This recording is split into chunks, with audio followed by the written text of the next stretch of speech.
everybody. Welcome to another episode of Town Hall Meeting with the Mayor. Now, last week I had a special guest.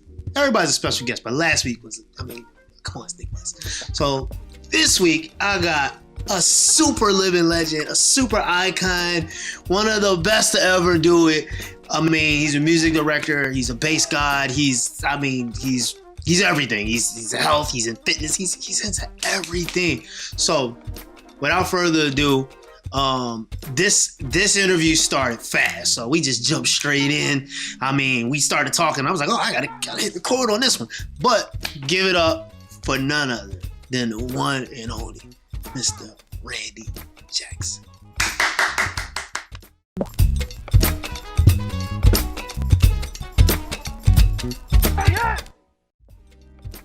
Man, actually, we just jumped in. So people, we in it already. I've been writing. I've been doing some production. A lot of TV performances with John Legend. So I've been doing a lot of editing and pre-recording and mixing and getting it back. So it's been pretty cool. You know, it's a little different with the pandemic and, the workload and things just changing so fast. But wait a minute, were you used to touring before or what? Yeah. So I've been touring for like the last 15 years. I've been with John Legend for 15 years. But I did Snoop, J. Cole, Ro James, bunch of different stuff. The good stuff. A lot of cool stuff. A lot of cool stuff.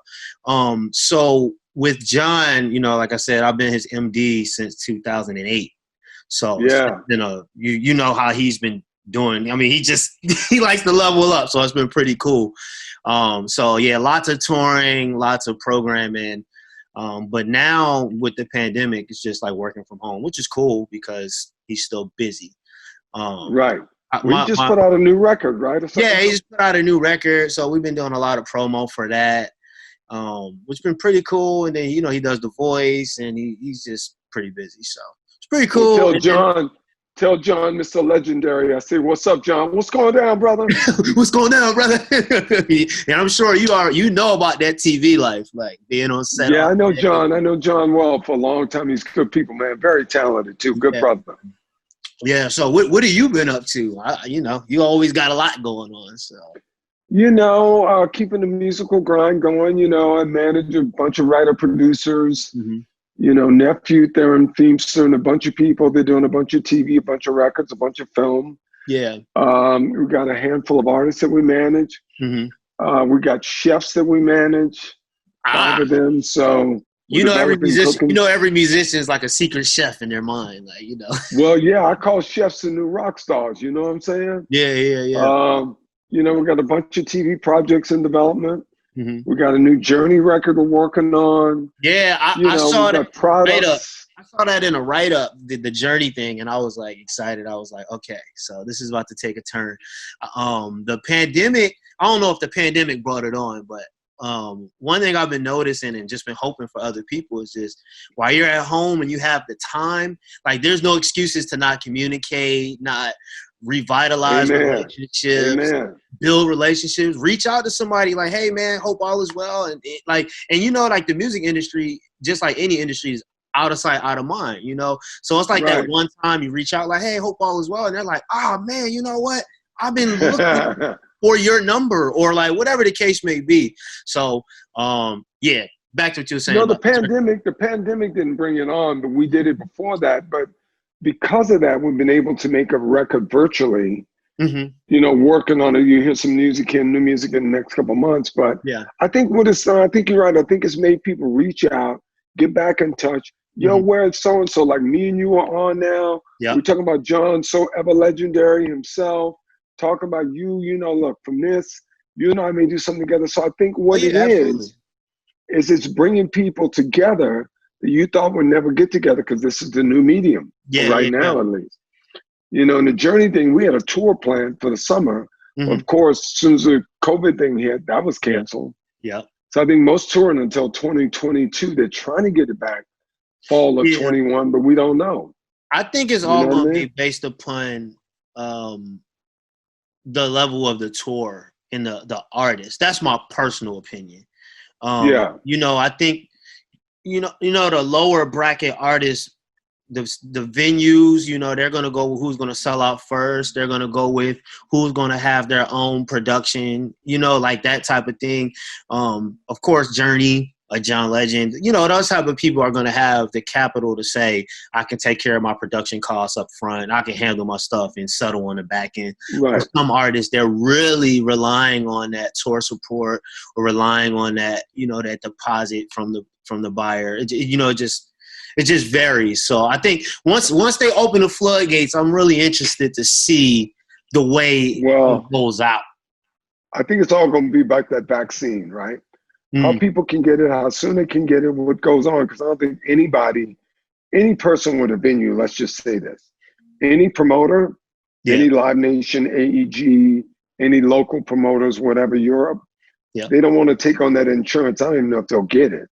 Somebody to say, look, I went to see Randy and Man and I got sick with COVID. I want to sue Randy and Man for like $5 million. Yeah, I think that's going to happen too. They're going to make the artists cover a lot more insurance, or carry more insurance. Exactly. So the artist's going to be saying, and the manager's going to be saying, I put my manager hat on, I'm going to be saying, look, you don't want to take that chance, man, because you're going out here. You might gross 5 or 10 million, but you're going to lose all, you're going to lose all that in insurance claims. Man, so you better move in with Randy and Man. You better move in with him. Right. Because you're gonna need everything. But yeah. I mean, I know. I'm sure you probably were excited to just get back on stage and be able to like do a tour. Like, what was the mental shift of like even just? We know it's kind of postponed or canceled for now, but well, you know, look, I mean, you know, I've been doing a lot of the business stuff. You know, did Idol for a long time, 13 years. Yeah. Did a bit of touring because I was managing and working with Mariah forever. Yeah. Then I launched all these health products with Unify Health Labs and. Yeah, I want to get into that because I'm healthy, but I'm healthy, but I'm not healthy, but I'm healthy. But we'll get into that. Well, yo, we got to hook you up. We got to get you there, brother. Let's go. We go. That's our next segue. I want to talk about that. But you know what it was? Is like you think about what's important in these times. And I think COVID's done a bunch of things. Mm-hmm. You think about what you need as opposed to what you want, and what's really good in your life, and what's really working for you, and what is the most important thing. My family's important. My loved one's important. The job that I do, if I can only do this, this is what I really want and need to do. Yeah. So I think it's been a big reset for everybody to say, yo, I'm going in. I'm back. And I thought about it. I was like, you know what? Shit, man, I miss being on the road. Let's go on the road. Let's get out there. Let's see some fans. Because like when you're in the studio or in the lab or the TV studio or the production studio or whatever you're doing, and, you know, me as now a manager now and stuff for many years, it takes you away from the people. Right. And it's like getting back to what we used to do. Yeah. Growing up in my mom's garage in Louisiana, hoping that I could ever get a break and play with anybody. Right. Not somebody. Anybody. Just give me a gig. Can I play out of my garage? I'll play one note. Forever or whatever, just put me on any stage. Yeah. Give me the cafe, behind the bar, whatever. You know, give me an opportunity. So, you know, it's getting back to that, the beginning. Yeah. You know what I mean? I like to do that. I like to do that with going back and forth. Not really going back and forth, but you know, as we take these breaks in between, like with John, like I get the opportunity to have a few free months. So what I like to do is I like to work with an artist that's pretty new, that's kind of like on the break, which is pretty cool because you get to play the smaller venues, you get to hang out at the radio interviews. Like, you know, it's just like you get to see the process all over again. And also for somebody like you, you get a chance to help develop them. That's where I was going with it, because it's like you fast forward 10 years and, you know, you go hang out backstage with the artist and you're like, man, this is amazing. I helped develop the respect that they have for the crew or that they have for the band or the way the management carries themselves at a show. Like, hey, don't stress us out. We're about to go on stage. You know, it's right, like right. help develop those things and it goes well. And like I said, it's the other thing of, you know, you could play these arenas and the stadiums, but when you get to play like a House of Blues tour, like that's cool to me because you're just like the fans are right there. It's fun. You're closer to them, y'all can get that eye contact. Yeah, you see what they like, what they really like. You play that raised 9 and they go like, I don't like that raised 9. What if he made it a minor with like a second in there? Like, you know what I'm saying? Like, you can really get an education about what people really feel. And that's what music's really about. And it's like one of those relaxed background, settings as well. Like when you get to sound check, but you get to vibe out and jam a little bit. And next thing you know, you know that the artists, you know, they like to sing in major keys. Like, you know, you just get the vibe. You on there with your JP8 sounds and your 808 kick in, and people are like, damn, Roland's in the house with Man. Hey, you already know. Hello. 808s while we wait. 808s for life, brother. Yeah. What was one of the first pieces of gear you owned that made you feel like you was the man? Like you felt like when everybody knew you had this piece of gear, you was like, shit, I'm official and everybody knows it. I mean, it's been a bunch of times when I first got my first Fender bass. I was coming up, man. People like, oh, you got a Fender, damn, yo. Yep. You know, then I got this custom amp. You remember the tuck and roll, like the blue sparkle tuck and roll? Man, that's crazy. Everybody was standing and look at it. Then I remember I got like a memory Moog, a mini Moog. Like, what? Then I got the Oberheim system. With the DSX, the DMX, and the OB8. And people were like, yo. You have the real deal. We were sequencing. Right. And people were like, oh my God. So, I mean, you know, like, I just remember those times, man. What's like that?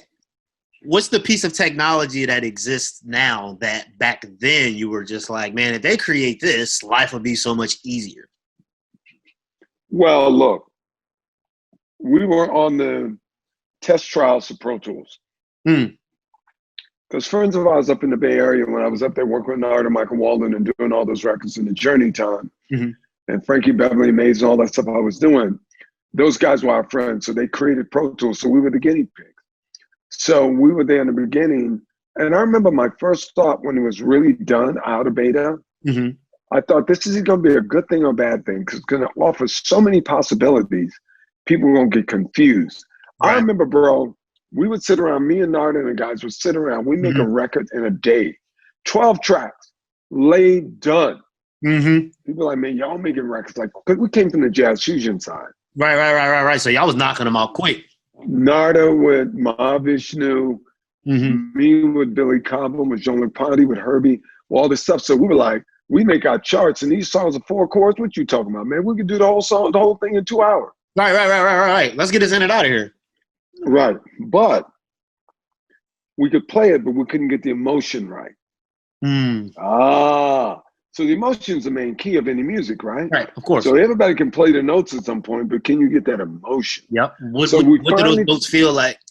Right. We finally figured that out. But when I brought in the sequencer, bro, what started in a day got to be like a month. Wow. To 2 months. Because we'd be sitting around looking at the sequencer, just sitting around looking at the computer screen and all the possibilities. Right. So it slowed us down. Yeah, so you kind of started doing like the whole, like I got too many things. I got too many toys. Yeah. So I wish we could go back to getting it back to simple. Yeah. I kind of started taking that approach with just doing like certain mixing things and that. Because, you know, you see a channel script and people got 15 plugins and it's like, bro, back in the day, I think you might have only had reverb. You might be able to get a chorus, but like, a compressor, whatever you were done. That's all you got. Like, you know, we don't got much, you know. And the sound had to be dialed in on the instrument itself. You put up 20 microphones and say, what do you sound best singing on? Right. So you're not trying to dial it all in with the EQ, with the compression. You're not using so much stereo bus compression. Yeah, SSL, Trident 8 range, Harrison, all those old desks were back in the day, MCI, whatever. But you weren't using so much stereo bus plus individual compression yep. on the sound going in, and then you weren't using all this auto tune. And then there's that. Cheat everything. Yeah. Yeah. Yeah, you would tune a couple notes here and there, but it was through like an old 910 harmonizer. Now it's like a crutch. You just sing and it's just like they leave the studio and come back. Like I love seeing those little memes online where it's just like, and then they come back and they play it back and it's just like perfect. It's, hey, listen, I'm not making it's crazy. Perfect. Right. What's like your all-time like favorite like memory on stage? Like what was that show like that will never go away? Probably a lot of the Journey shows from way back. You had a festival, you got 100,000 people. Mm-hmm. They're all singing every lyric to every song, and you're just like, damn. No matter what country or language. No matter where you at, you go, damn. Man, y'all would have made it. So we'd have made it. We're on this stage. Mm-hmm. And people love your music so much they're singing every damn word. You could just hold the mic out. Yeah. I remember going to see the Jacksons when they were still a band. Yeah. And we had this girl, Stacey Lattisaw, that was opening for them. Yeah.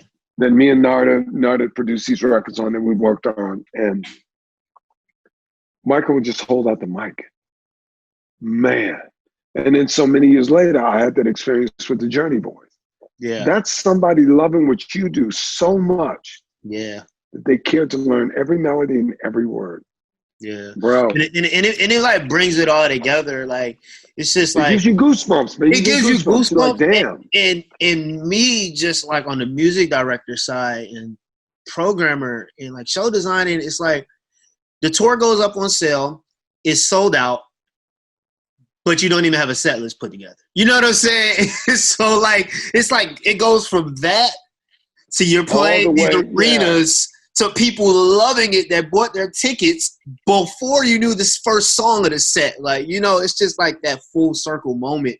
And like every now and then it's like, especially with John, it's like when he's doing All of Me and the crowd is just going crazy and you're just sitting there like, damn. Well, as an MD, you and I could talk about this. Because as an MD, when I was MD in Mariah and all the things is that people be mad when you be changing the arrangement so much. Hero should sound like Hero. All of Me should be All of Me. Now you can change whatever you want after in a segue. Yeah. Like, please let the song be the song. Like, well, I tell people like, don't arrange for musicians. Like exactly, brother. Well said, man. Don't arrange for musicians. Arrange for the fan. My goal is always can the fans sing the lead line straight through without getting lost? Yeah. And I mean, All of Me is so simple. Yeah. That that's a lot of his songs. Yeah. A lot of his songs. And we have a really amazing band, a lot of great players, and people, of course, sometimes we go all gas, no break. A lot of times we don't, because that's not what it's called for.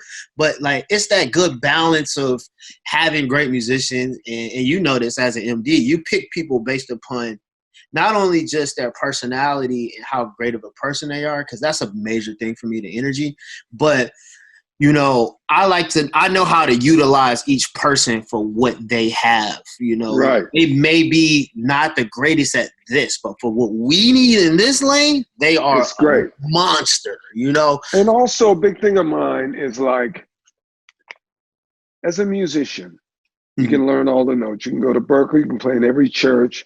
You can just be filthy nasty with all the rhythms and notes, the subdivision of the ragas of the beats, the different time signatures, play to 8,900 notes a second. But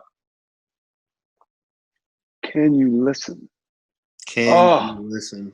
If you ain't listening, I always say I like singing drummers. Why? Because they're listening. Yep. You got to be able to listen. I know you can play all the stuff. I can find a bunch of people who play. I can find somebody 10 that can play all the stuff. But are you listening? Are you complimenting the arrangement and the singer? Are you listening? And the rebuttal to that is, can you be heard? Because that's the thing. Yes. Are you listening, and can you be heard? Like, that's a slogan. That's us right there. That's us. That's it. Randy Man, let's go. Listen, are you listening, and can you be heard? Amen, brother. Amen. I mean, let's get that in. How are you talking? Come on, Roland. Come on now. That's done. That's a whole we're gonna make that a seminar. We're gonna talk about that. Right, exactly. Yeah, so let's talk about the healthy part of life. Let's talk about that. Let's talk about Unify. So, man, like many, many years ago, 20 years ago, I developed type 2 diabetes. About 4 years into it, talking to my doctors, I knew I had to make a change, make a difference for myself. I went and got gastric bypass. I said, look, if I'm going to do this, I ain't never going back this way. Right. I was the heaviest I ever thought I would ever be in my life. I was like 358, so I was like, yo, this is a wrap. I gotta get it. Right. I went through everything. I went through every diet and tried everything, wound up with gastric bypass as a last-ditch effort. So from then on, I said, okay, no going back. I went on this health journey to find out everything I didn't know, everything I thought I knew, and questioned everything and found out the things that worked for me to keep it off. And I said, I'm going to put together this Unify Health Labs, doctors, all these professionals to help me design foods, drinks, shakes, vitamins that's going to work and take the guesswork out of it for everybody. Because gut health is everything. Yes. Gut health is the new wealth, brother. Because everything starts and forms in the gut first. All the colds, all the bad bacteria. You get that together, you out of here. So that's how it started. Yeah, 2 years later, it's booming. Yeah, I'm not a health freak, but I'm healthy. If that makes sense. Well, that's the key, to be healthy. You don't want to go overboard with anything because it makes you go the other way. Yeah. And you had to be consistent with it. A lot of people, they put this unrealistic expectation on what they know they can't do consistently. And when they drop the ball or they let themselves down, they just kind of literally just crash. You know what I mean? So me, it's like, I don't want to be a bodybuilder, but I do light lifting, and I go for like a good 3-mile walk every morning. You know, when you're on stage with John, you get all sweaty and take your shirt off. You want the women to be going, ooh. Yo, y'all all out there need that ooh. Damn. Let's get it. Unify. We need to unify and get healthy. Is Denzel up in here? What's going on? Yeah, I always like, because I usually do like ginger shots in the morning, and like my whole slogan was like, health is wealth and I don't want to be broke. Like that's just that's the way. Thing. And you know, again, that's a part of like a MD, like picking people for a band too. I don't think people really understand that. Like like, bro, you're not healthy. I can't call you. Like, you're gonna be sick. Passed out on a bus somewhere because you're not healthy. Yeah, man, we're in the middle of the set and you done passed out. What am I gonna do? You know what I'm saying? So we need that. Play harmonics. I don't know. Right. Turn on the computer. Get that computer love going on. Hello. Right. Unfortunately, and I know that was a whole big transition, like having playback from not having playback. Man, it changed the game for a lot of people. I don't think a lot of people could tour if they didn't have it. Yeah. You know what I mean? Because a lot of these people ain't singing live, bro. Oh, yeah, no. I must say, Bruno Mars is one of the best singers live I've ever seen and heard in my life. Absolutely. Him and his band, I give them all the props in the entire universe. And they so cool. Man, listen. They are great. I love him. I love them. I give them the biggest shout out. Yeah. Shout out to the Hooligans, Bruno, the Hooligans. Dude, man, y'all killing it. Wherever y'all at right now, making a new record, get it. Yeah. Yeah, it's not too many good ones out, but you know, it's kind of weird though, because while playback is kind of like covering some people, it kind of makes a couple things better on a technical standpoint though, just with like time code and light syncing. Right, of course. That side of it is cool. You know, like with John, we play, you know, some stuff, if it's like a sample or just something that's just like, we don't have a DJ, there's no way that's going to happen. Like, that's in the track. But a lot of times we're playing to just a click just so we could play to time code to sing lights and video. Like, you know. Look, if you need the live strings and whatever. Yeah. I'm saying use whatever you need, but really in moderation. Yeah. You know what I mean? You don't need a 20-piece band. You know what I mean? It's going, again, when this whole pandemic's over and the world opens back up, it's going to get real interesting. Like, well, it's going to get good. I think it's bringing music back, and I think it's bringing something more than 2 or 4 chords. If you can make your life full with that, good. Yeah. And you can write great melody and lyric with that, cool. But sometimes you need a little bit more chord changes to make the melody more interesting. Yeah. So I think that's going to come back, but that makes the singers have to be better. Yeah. So I think we're on the brink of something great happening for music. You know what I mean? I think, and that's why I think it's gonna get interesting, because it's gonna be, like you said, it's like the reset. So it's like the starting bell. Like everybody's off to the race. You know, now it's time, brother. It's time. Let's go. Who's getting prepared for the race is the thing. You know, because I always like try to pick people's brains about what they've learned new through the pandemic. Whether it's not something musical, whether it's now you're a painter, now you're cooking better, now you are like, you know, I saw this thing, I think it's called the creative mind or creative brain. Oh, yeah. And it was talking about how us as creatives, we pick creativity, or creativity rubs off from us when we do other things. So if we're cooking, it makes us create a better song later when we go to the studio after cooking. It's like, well, it takes your mind off of like creating, because I think if you're able to feel and get into that place, yep, that's amazing. But you're right about that. And it's also during this time of reset, what are you resetting? What are you taking this time to get better at? Yep. So you come out balling, banging. Yep. You know what I mean? Are you sharpening your skills on your System 8? If you really learn what it does as opposed to just the factory presets. If you know what I'm saying, learn some new chords. What have you done? Listen, it's a lot of times people are just like, yo, what keyboard should I get? I'm like, bro, you gotta do your research. Like what I can tell you what to get, but we might not use it the same way. Like, you know. And they all work if you play them right. And they all work. And learn them. Yep.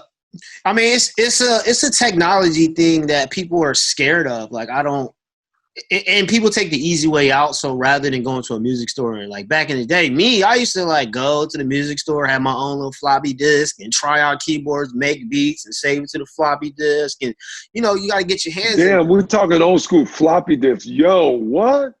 Hey, man, XP80, man, that was my favorite. Yo. I got one set up right here that I still use. And it's like, I love them. I still got my original Juno 106 in the lab, yo. Oh, you see it right there? I got 106 right there. Yeah. I got 60 on this side. I got it. Yeah. I love the 60. I've been using the cloud for a lot of that, though, but yeah.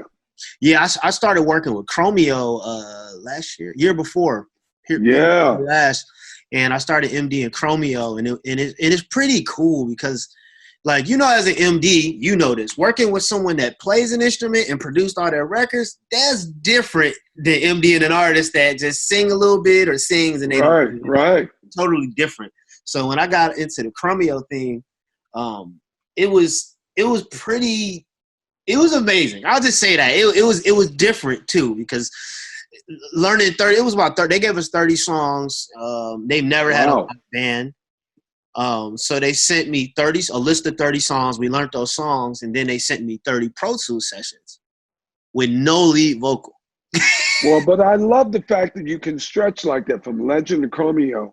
You know what I'm saying? And all the lands in between. Yeah. That's a testament to your musicianship. You know what I'm saying? Thank you. Yes. It's big. It was pretty good, man. And like the matching the patches and just it's just different. We did a 2-night live recording at First Ave in Minneapolis. It was pretty good. Yeah. It's not done. It's not out yet, but like did y'all close the show with Purple Rain? No, we didn't. But we did. What did we do? We didn't really do anything like that because it was a live recording. You know how that goes with clearances nowadays. So, Yeah. But it was so cool to play like funk music, and like I had my Juno 60, I had my XP 60 with my synth cards in it. Like I was just playing like cool synths, and it was fun. And the last time I had that big of a challenge is when I first started touring. One of my first gigs was Guy in Blackstreet. So working under there we go. So working under Teddy is like one of those, okay, he's a mastermind. He knows all the sounds. He knows all the chords. Right. He knows everything, you know? So that kind of prepared me for that school. And then the third wild card in that is working with Questlove with the Roots, because you'll know what you're going to get. And it's always the original artist that's just going to pop up and sing it. So you can't even. Quest is like a musicologist. He knows all sorts of music from every idiom. He's amazing. Shout out to Questlove being a genius. He's like, Quest, what's up, man? Listen, because that dude, he is that. So the Teddy, Questlove, and then fast forward to Chromeo, it was just like, yo, you'd have been across the map, dude. All walks of life, but man, I can say one of the most memorable moments for me was last summer. We did John did Hollywood Bowl on Saturday night. Wow. We had our full 11-piece band, and we had the orchestra. That must have been magical. It was amazing. We had Thomas Wilkins, the conductor. Right. He conducted it, so that was amazing. And then the very next night, I did Hollywood Bowl with Chromeo. So it was just like, yo, man. Now, look, you'd have made it, man. You'd have made it. That's it. It was like to just be walking backstage and the people were just like, why don't you just hear? I'm like, yeah, you know. They was like, but this is different music. I'm like, yeah, you know. We flipped it. Y'all weren't watching. We flipped it. That was fun though, because it's just with them. It's just us, just Dave on guitar, of course, and singing. Pete Thug playing bass, synth, talk box. He's playing everything. Then we had a bass player, Eric Watley. Yo, he's so dope. He's like 26, 27 from Philly. Wow. Eric Watley, like he's been playing on some stuff with me with John as well. And he did Jill Scott's last tour. So, but he's like, so if he's working with Jill, I know he knows what he's doing. Oh yeah, he's like a little young killer, like Derek Hodge and Blackstone, a lot of them. Like, yeah, you know, that's all my whole little circle area of bass players. Derek Hodge, you from Philly? Yeah, I'm born and raised. Yeah, Derek, Thaddeus Tribbett, Blackstone, Derek. Man, it's just so many great. Wayne Moore that plays with Beck. I mean, yeah. Incredible. So yeah, Eric Watley on bass, and then Rashid Williams. He's an amazing drummer. He plays. He does John. He's been with John since 2008 with me actually. So he's been with John, and he MDs John. Where's Rashid from? Rashid's from Jersey, but by Philly, but Jersey. Philly, Jersey, New York. Yeah. You know, if you're in South Jersey and you fly out of the Philly airport, you're from Philly. Well, I know all them Roots boys. I mean, I've known them for a long time. Yeah. Richard, their fearless leader, was my boy. Mr. Nichols. Rest in peace. Rich, man. Rich, God rest his soul, man. What a great man. Yeah, Rich always be like, come on, young blood. Come on, young man. Come on, man. Yeah, man. But, you know, he loved music and he loved pushing the envelope. Yes. You know what I mean? So, you know, no fear. Mm-hmm. How can you be an artist and use the word art in particular and be scared of stuff?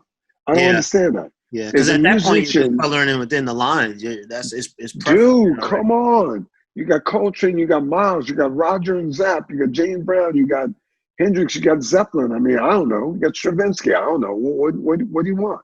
That's the one person I saw live. Roger. Which one? Roger. Man, talk about funky. I know. I'm like, it's like I wasn't really introduced into Talkbox and vocoder until I started playing with Teddy. Yeah. And that was like my introduction to it. So I came out of high school at 18 and I started with John as a drum tech and stage manager at 19. And then I went to work with Teddy after that, and I just kind of started as his tech and right-hand man. So I was building his talk box every day, and I was just plugging stuff in and just doing what he did the day before, you know. Then I started getting into the techniques of it, and I was like a keyboard player at that point. So then I kind of started picking up on it. Then I kind of really fell in love with it. Then I started, you know, researching Peter Frampton and Roger, and then, you know, a lot of those different things. But it was just like, man, I wish I got a chance to see him. What was the song? One of the first times I heard Teddy use it was on What's the Ballad? Kiss Goodnight. What's that song? Oh yeah, Before I Let Go. Yeah, when the chords and how he sung the chords in the thing. Yep. You know, yeah. No, man. Listen, I mean, but Roger, man, you can just listen to California Love right now with Tupac and Dre. My favorite Roger song is I Only Have Eyes, though. Only because I like his take on what the Flamingos did. So I just like the harmonies. Like it was just a thing. And then it's like, of course, like, and then we got Mr. Talkbox. He's just incredible. Shout out to Mr. Yeah, Talkbox. He's phenomenal. Yeah. He's like my living Roger. So I'm getting a taste of it. But like I always watch the Sinbad. Shout out to Sinbad. I always watch the Funk Festival.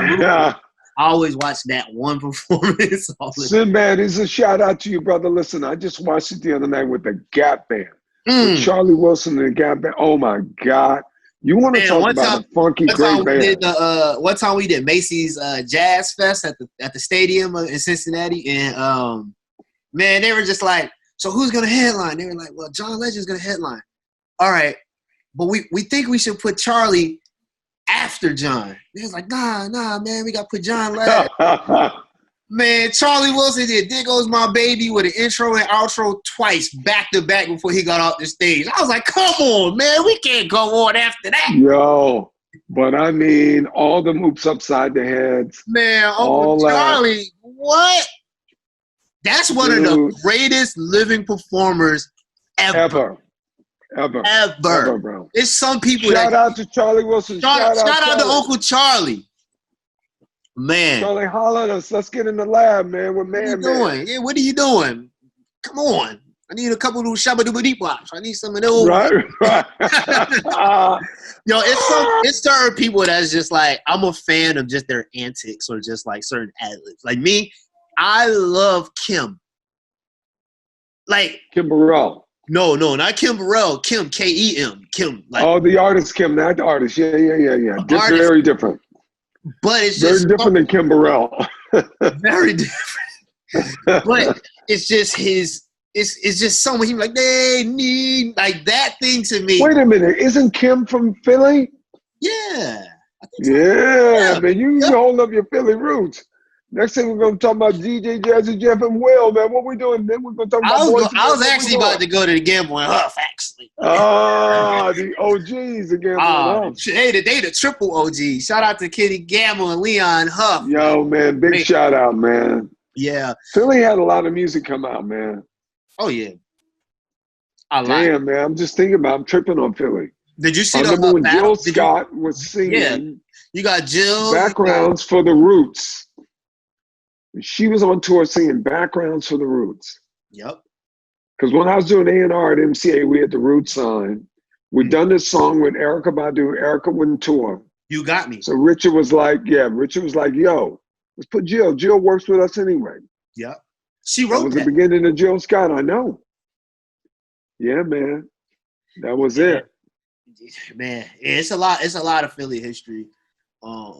Which is cool. It's kind of weird. Like now, a lot of the studios are kind of non-existent. Like Philly International is no longer Sigma Sound. Studio life is tough, in most cities. It's okay in LA and New York. Yeah. It's probably better in LA than it is in New York. I mean, there's still some spots in New York, but Alicia and what's her face have a place in New York. Yeah, but it's the technology. Yeah. Because everybody we record at home now. Everybody in their bedroom, man. Everybody in a closet now. Everybody on their laptop at the park making beats. Everybody's just using Splice to infinitum. You know what I'm saying? Yo, and the crazy thing about the sample game is like, people are getting plaques as producers for samples. It's like the craziest thing. Well, that's why some of the ones now are trying to get publishing. Well, yeah, exactly. If you use 4 bars or 8 bars of my thing and that's your whole record, it's a rap. I need to get half of that publishing, yo. What you doing? Yep. I mean, you know what I'm saying? You can't, but that's you know in, what I mean? But that's in that small print in some of those license-free sample websites, you know. It's free for now until it gets placed or until it's with a major label or those different things. I think Splice is changing the game now, though. I think they're saying, look, we can't have this go no more. Right. You know, like I listened to the Migos record and half of the record is my sounds. Hello? Or whatever, whomever's record it is. Because, you know, it's the thing when you get into the beat maker world that they don't actually play. Yeah, sample and making beats is their game, yeah. Yeah, so me, what I decided to do is with certain producers, I'll literally sit here and create 30 samples a night, you know? And it's like, you take this folder and let me know what you want to use, and we'll go from there. And then you use what you use, then give me the record back, and I'll color it up, and we'll co-produce it. But, you know, you know, you can always get into especially people like us, we could get into Splice, we can get into any of those sample pack companies, but, you know, like you said, it gets dicey with the whole publishing thing, you know? So if you could just up front say, hey, like, why don't we just work together? Like, now we're going back to the beginning of our conversation about the relationships. If you just had a relationship with the right people, and it's like, hey, bro, toss me some ideas, like, you know, a couple loops, and we'll build some songs together. Well, we do that a lot with our team of guys, because as I say, we got 8 writer producers, and that's what we do. We send out beat packs. We say, got 8.5, because I'm going to send you a folder. Come on, man. Look, man, come on, man. Let's get in, man. We need, man. You know this is the connect for you and I. Let's go. This is it. We in now. It's all we needed. Tell John all he needs is us. Let's go. You know what's crazy? We got him. What's crazy is you do know who produced his last 2 albums? Yeah, who did them? Raphael Saadiq. I'll get down. I love that. The Christmas album, that's why that Christmas album was so soulful. Shout out to Ray. Raphael Saadiq produced it. Raphael, what's up, man? Holla at your boy, man. Come on. You can't have Rob Bacon all to yourself, brother. I need Bacon back. Come on, man. Shout out to Rob. Yo, we did the Shout out to Rob. We did the Global Citizens thing at Royal Albert Hall last year, and we John performed and Raphael performed, and we used one band. So it was myself, Rob Bacon, who played bass? Oh my God, I can't even think of his name. Well, Bake's my boy. You know, I used Bake I produced this song. Actually, the Roots were on it too. We did the Sly and the Family Stone reunion album. Mm-hmm. That the Roots did a record. I did a record. I had Joss Stone, John Legend, and Van Hunt. Oh yeah, I had, we did that, and actually won a Grammy for that record. Performed it on the Grammys. Steven Tyler and them, everybody did this salute to Sly and the Family Stone, and Sly got on stage with us, and then left in the middle of one song and just walked off. I remember that. I was like, yo, that was a moment. We were all looking at each other, like me and Nile Rodgers saying, like, man, what are we doing up here, man? The man just left. Do we continue playing? Do we stop? Who's someone that you, like, would love to kind of collaborate with that you just literally just haven't had the chance to? I mean, you know, singing wise, it's always all the gospel greats. I mean, I love, you know, grew up as a church kid. I mean, the Kim for me is the Kim Burrell. Of course. I mean, she's ridiculous, and how she hears melody and what she can do. Just to create with somebody that's great, to see if I can make something great out of it is always a beautiful thing. Or Jonathan McReynolds, or my boy Smokey Norfolk, any of those greats. The Clark sisters, any of them, man. Like I love this girl, Evie, that's out now, because she's bringing a whole new flavor to it. Or, I mean, any of the legends, man. I mean, you know, fortunately for me, I've had the chance to work with Aretha and Whitney, Mariah and Celine, and, you know, Springsteen and Dylan, and those bigger stars, Elton John, Billy Joel, and Madonna, and all these people. But like, I love Norah Jones. I love Sade. I mean, yo, I love John So Ever Legendary. Oh yeah, you know what I'm saying? You guys got to do more things together, for sure. Man, we did. Well, he did a thing for me on the Smokey. I did a Smokey and Friends, Smokey Robinson thing in Friends. Mm-hmm. Oh yeah, and he sang on that. Yeah. He what am I about to say? Sade. Yeah, that last US tour that she did, 2011. Yeah. John opened up on that tour, and like literally, I just got a chance to watch that show every night, and it was just like, yo, this is legacy right here. This is like amazing. And it's like, being younger, it's like, man, Sade's, Sade, like your family, you know, a couple songs, smooth, you listen, and then it's like to watch her perform every night is like. Yeah, and you just want to see if you can bring anything and offer anything different or unique to that. Yeah. Or different, or that you can elevate it in any possible sort of different way or turn different people onto it. Yeah. I just love talented people that are really gifted. I'm always going to be drawn to that. Yeah. And, that's what really drives me. That's what inspires me. So what's coming up next? What should the people expect? What we expect? Well, Unify Health Labs is going strong, thank God. Mm-hmm. We got to get you on the program. We're going to hook you up. Let's go. Sign me up. I'm ready. Yeah, we got some new Journey music coming. And the writer-producers are busy. I mean, Nephew's got Leslie Odom Jr. Christmas record. Mm-hmm. He's working with Joshua Henry. Awesome. We got records coming out on a slew of people with the guys we have. Mm-hmm. So we'll continue that. We got a couple new chef shows next year. And there's a new TV show I may jump on next year. We got a couple things in development there. Mm. So we're just grinding, man. Yeah. We are just grinding. Well, trying to make new discoveries and also looking for great new talent. Yep. Well, the people, y'all better submit y'all, put some stuff on the internet. That's people understand the internet's the blessing and the curse. It's like a digital. Yeah, but send it to Man first. Oh, don't do that. All right, well, tag me and then I'll tag Randy. I don't know. We'll figure it out. Yeah, Man's my boy. That's my whole boy for life right there, right now. We locked in. Send it to Igor and Roland, then the Man, then to me.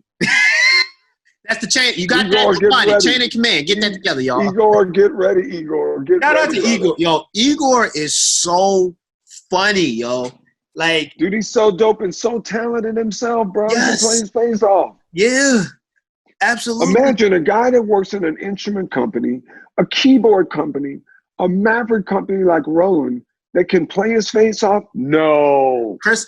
Why would they let somebody like that in there? No. Chris Howland can play too. Exactly, bro. And so can Ed Diaz. Of course, I can't even think about that name. Oh, Scott Tibbs. Come on. Scott Tibbs. Come on. Look, man. What a concept, Roland. Y'all doing something right. I always tell people this is like, it's a different type of family. Because, of course we got sponsorships and endorsements and that whole thing with other companies. But this is like the most responsive, most responsible, the most like down to earth and yet fair. Like, everything is really honest. Yeah. Honest, man. Like you said, it's honest. Like there's no walking the walk, talking the talk. Yep, exactly. Like, and I thank you for jumping on and talking with me, man, because it's pretty cool. Yo, man, look, I'm a fan. Now I'm a friend. Now we're gonna get some work in together. We're gonna put in work together. Look, let's go. And some health stuff. We gotta get help. Let's go, man. We gotta get healthy and work. Together. Healthy gut, healthy songs. Let's go. Yep. That's what we're gonna do. But before we get out of here, because we already got the vibe, so we about to get it going. Man, before we get out of here, I just want to thank you for just your contributions to music and your knowledge, because a lot of people they don't really lead with pure intentions and with really that willing heart, and that's what you have, and for us to first. This is our first time really linking. It's okay, my perception, and it's not really a perception in I hope he's not an a-hole, but it's just you're just a cool dude. You just seem like a cool dude. I can tell. Well, look, I had to pay it forward because so many people helped me. There's no I in winning or I in team, really. There's an I in winning, but not in team. And, look, I want to pay it forward because any tidbit of info that you hear or any sound bite Yeah. You know, you go like, yo, I needed to hear that today. Yeah. You know, maybe my man had something good for me. Right. Hopefully we did, y'all. Yeah, hopefully. Come on now. I got a lot of this. Because I got stuff out of it myself. But well, yo, man, mean what you're saying, say what you mean, man. Yes, sir. Yes, sir. If you want it, show me you want it. Don't just talk about it, want it. Yep. You gotta be dedicated Prove it. to it. Don't just talk it. You gotta do it. You gotta do it. Don't give up. Don't give up. Learn everything you can from any and everybody you can learn it from. Sponge. Be that sponge. Yeah. Yeah. Well, I appreciate you, fam. I appreciate what you're doing. You as well, appreciate your talent. Let's get up, man. Let's grind, man. Oh yeah, let's do it. We got to do it. 2020 still going. We got time. Let's go, man. All right, man. Thank you so much. Talk to you soon. Shout out to my big homie, Mr. Randy Jackson. Thank you for being on, sir. Everybody, before we get out of here, I want to shout out Rolling Live Studios. I want to shout out Roland. I want to shout out all the people behind the scenes, Joel, Nelly, Kristen, Brian, Carrie, Joe. Everybody, my people, my team, our team. Shout out to Roland one more time. Before we get out of here, people, I cannot thank you enough for your participation and you tuning in. Hashtag Rolling at Home so we can feature your videos. I want to do a whole episode on just featuring people. Hopefully you'll be involved. Gotta get you on it. Yes, you. Before we get out of here, before we get out of here. We're out of here. Eugene Man Roberts, aka the Mayor. Rolling, we out of here. Rolling Live Studios. 808 while you wait.